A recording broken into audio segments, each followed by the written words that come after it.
Joining me today is Tom Marsh, who's the town manager of Windsor, Vermont.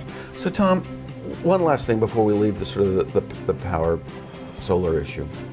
And I want to kind of explore this notion of, on one hand, you've got the state, and the state legislature has got these phenomenal goals for renewable energy.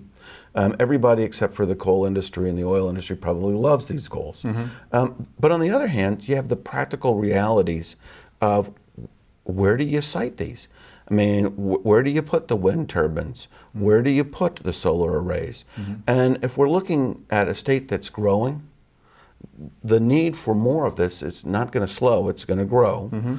So the footprint, unless technology rapidly changes, is going to be relatively large, and it's going to affect local people. What are the dynamics there, and what are the issues that people who are thinking about this ought to sort of factor?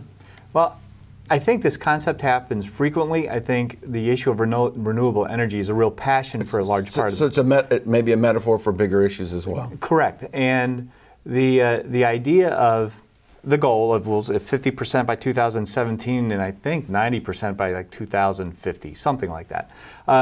They're laudable goals, but when you're going to put a fast-track timeline on that, you have to look at the technology that's available and how you're actually going to implement that.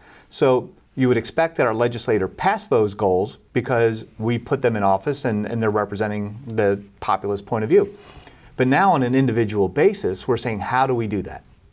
So we're finding across the state, whether it's wind turbines or these very large solar arrays, that there's becoming pushback on almost every location. And I would think it's fairly consistent to see what I've been seeing in comments to me is, I'm a huge supporter of renewable energy, just not here, and this is why. And there are legitimate reasons besides the just NIMBY, I don't want to look at it, but there are recreational uses, there are wildlife implications. Those same implications or agricultural implications are going to happen wherever you put 50 acres of solar arrays. And I think it would be helpful if when legislators are continuing very progressive or just large-scale objectives. Well, things that will impact every town across the state. I mean, really, that goal it can impact every town. Exactly. And if there was at least discussion on what the size of that footprint may be, so that as a state, we're understanding when we support this objective, this is what the impact is going to be. You're still going to have the individual siting concerns and discussions and whatnot, but like the comments that come to me is, well, why can't we just put it on our roofs, or why can't we put it on an industrial site?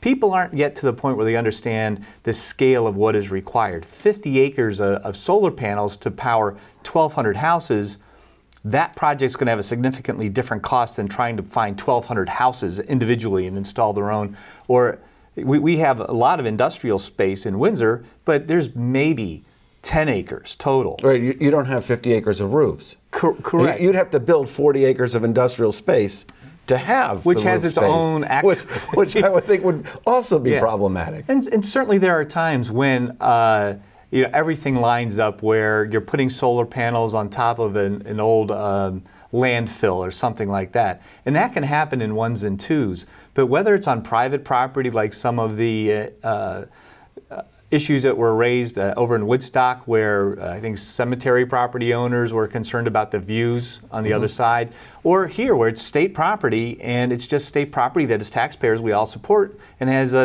you can make a very strong argument whether recreational use is the highest best use over energy generation. But the idea is, when the initial goals are set and passed, that some thought be given to what the practical implications are to all the communities across the state. And do you think, we're about out of time, but do you think a lot of this is really not in my backyard?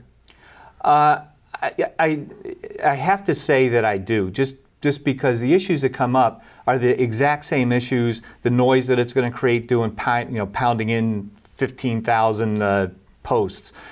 The wildlife implications, it's all going to go on open. But there's going to be wildlife implications everywhere. Right. There's going to be noise everywhere. There's going to be trucks everywhere. Right. And obviously, when it's happening closer to you, you're going to have a stronger interest in it. So whether it's the NIMBY because it's across the street from me, or it's in my community, or it's in my county, the bigger the project, the wider that can be. And I don't use the NIMBY term in a derogatory sense. Right, but because it affects them locally. Right. It's a local impact. That's exactly right. Well, we're out of time in this segment.